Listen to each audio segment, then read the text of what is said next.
The rise and fall of the Gambino crime family is a saga that spans over a century, woven into the fabric of New York City's underworld and leaving an indelible mark on the history of organized crime in America. From its humble beginnings, to its heyday as one of the most powerful mafia clans in the country, and ultimately to its gradual decline, under the weight of law enforcement pressure and internal strife, the Gambino family's story is a complex tapestry of ambition, betrayal, and violence. The roots of the Gambino family can be traced back to the early 20th century, when an Italian immigrant laid the groundwork for what would eventually become one of the most formidable criminal organizations in the United States.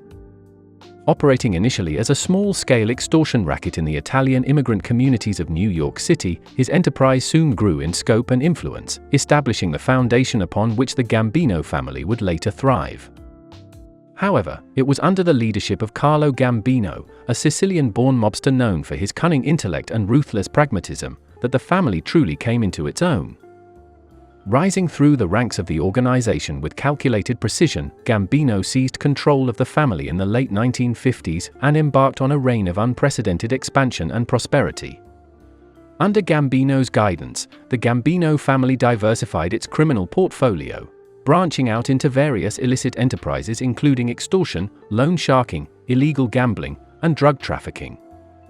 They also established a stronghold in labor unions and the construction industry, using their influence to secure lucrative contracts and cement their power in the city's underworld.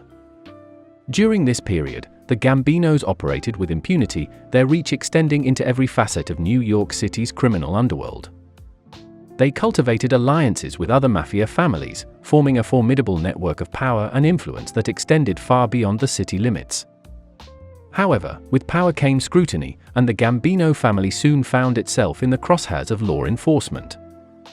The federal government, emboldened by the passage of stringent anti-racketeering laws such as the RICO Act, launched a concerted effort to dismantle the organization and bring its leaders to justice. One of the most significant blows to the Gambino family came in 1985, with the assassination of boss Paul Castellano outside a Manhattan steakhouse.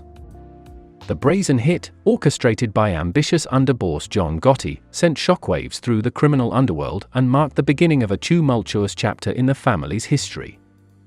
Gotti's ascension to power brought both notoriety and peril to the Gambino family.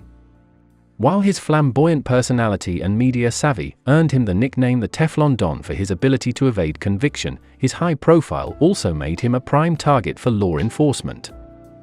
In 1992, Gotti's luck ran out, and he was convicted on multiple charges, including murder and racketeering.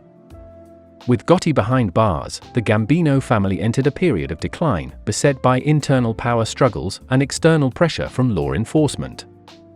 Since Gotti's imprisonment, the Gambino family has continued to operate, albeit with diminished influence.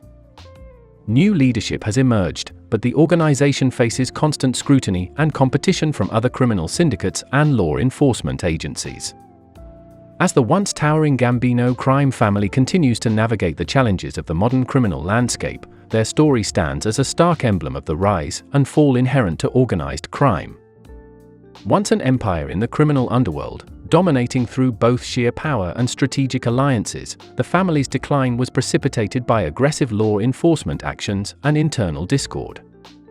The aggressive pursuit of John Gotti, the stark public persona he provided, and his eventual imprisonment, symbolize a turning point in how the justice system handles organized crime, highlighting a move towards more sophisticated and relentless approaches.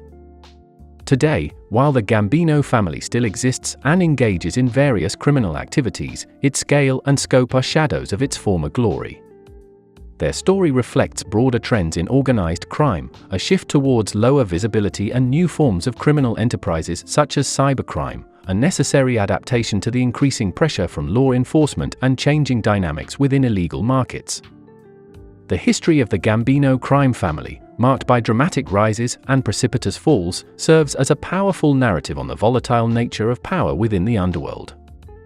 It offers critical insights into the challenges of governance, both lawful and lawless, and the inevitable consequences of unchecked ambition.